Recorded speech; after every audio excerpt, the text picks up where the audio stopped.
If that's the case for voting, for instance, then how can you explain that so many people just don't vote and are not engaged?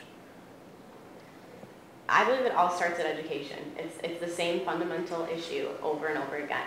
If we are not taught as young kids that voting is an important thing, we're not going to want to go out and vote. I don't know how many 18-year-olds are like excited because of their 18th birthday because they're going, oh, I can go vote for president now. It's, oh, I can go buy cigarettes or something along those lines.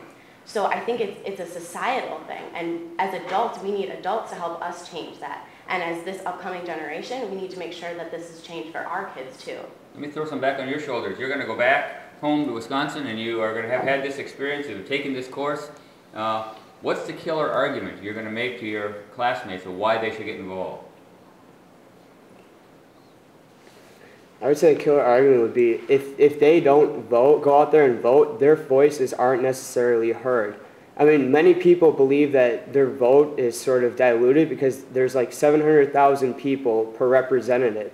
But yet, all people voting, it still counts. If you get numerous people to vote, then voting rate increases and more opinions are being heard.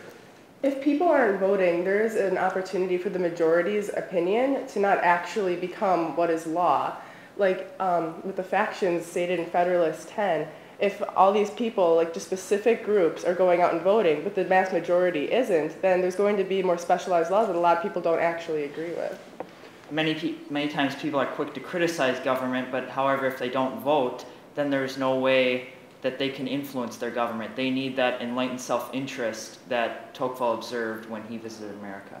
However, people also have the right not to vote. If they don't feel either candidate is worthy of office, why should they be forced to go out and elect them? And what are you going to do with people that don't vote? Like take away their citizenship because that's deemed cruel and unusual punishment in the case Choate v. Dulles. On voting, you know, we've conferred rights in the Constitution for women to vote and for 18-year-olds. There's actually a movement in Alaska that says that maybe people who are younger than 18, 16 and above, should be allowed to vote in school board elections in particular. What do you think about that concept?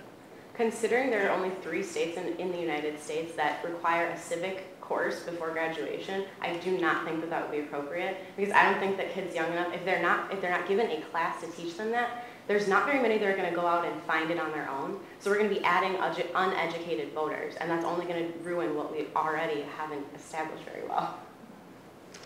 Do a quick one?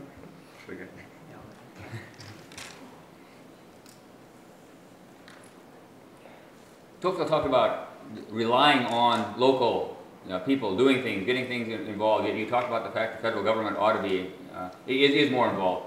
Why do you think we ought to have more local activity? Justice Brandeis, in the case of New State Ice Company v. Liebman, said the states are the laboratories of democracy. And when the people gather together in more localized governments, it can be seen that they can get more done than if it was just on a federal level. Thank you very much. Great.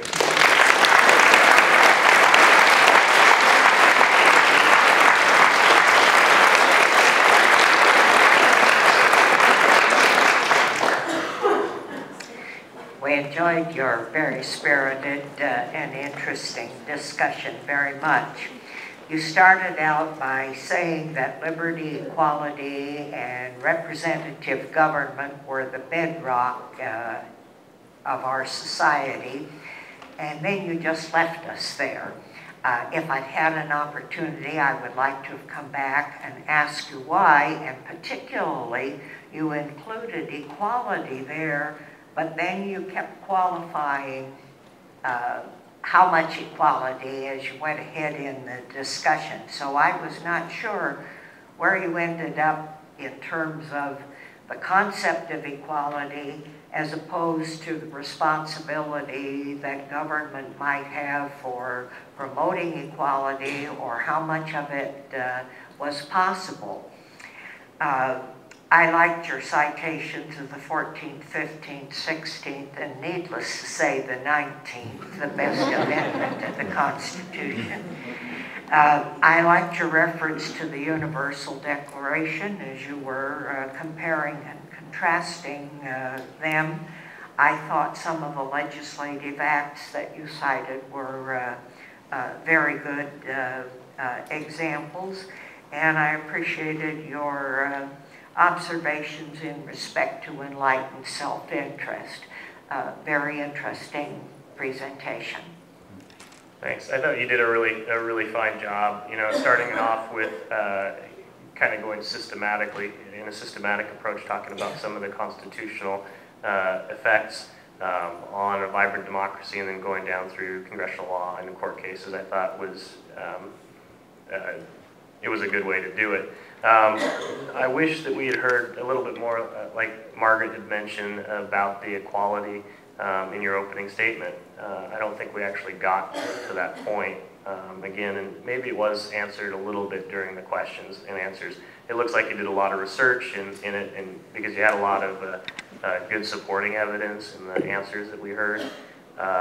Overall, you did a really good job. Thank you. I appreciate your really tight initial statement. You know, you crammed a lot into a few minutes' time, and even down to some of the sentences I heard you say, you were able to build a very good argument in that opening statement. You've obviously thought about these things. Your definition of active versus passive involvement was nice. That was a good addition. That's something you put in there yourself. Take a look around this room a little bit. You know, you're one of a very small percentage of people who will ever testify in a room like this. We hope you're going to come back, you know, not as the indicted, but rather as the enlightened, who can enlighten the people who sit up on these tables. Obviously, your studies so far have put you on the right trajectory. Congratulations.